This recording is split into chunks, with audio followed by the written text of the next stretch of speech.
put down the laxative and the probiotic and the diuretic for 1 second and let's dive deep. I know so many of you are going to feel me on this one. Those gut issues are not random. Having high estrogen is one of the most overlooked gut disruptors in women's health.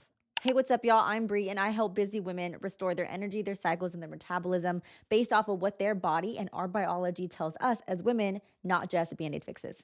When our estrogen runs high and runs crazy, it slows bile from our liver. This means our digestion is already starting to become more backed up before it even hits your gut. That's a problem. Less bile means less fat breakdown. And this is where we tend to see way more overgrowth of the bad bacteria happening than the ratio being balanced between the good and bad. And here's the kicker is that those bacteria actually start to feed on that estrogen. So now your gut and your hormones are now stuck in this like kind of toxic feedback loop that no probiotic is going to fix. So how do you know if you're kind of having this issue? Well, if you're constipated before your period, if you're bloated no matter what you eat, or if your bowel movements and stool alternate between loose and then pretty sluggish, we're not really leaning towards IBS. This is more so of estrogen really disrupting this gut microbiome. So as I said before, we don't need another detox tea. We don't need a Let Me Debloat. And I'm not gonna lie, I used to be guilty of taking that too.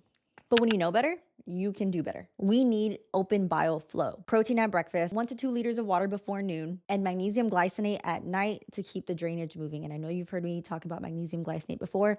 Super important. This is the one I use here. Once bile starts to move, estrogen will then start to clear. And then finally, your gut will stop inflaming every cycle. So don't chase your symptoms with antibiotics or even birth control. We need to restore the physiology that makes digestion feel effortless again and actually get your body responding how it should. So if your gut feels off, it's really important to look into these things and just know it's absolutely possible to break this cycle.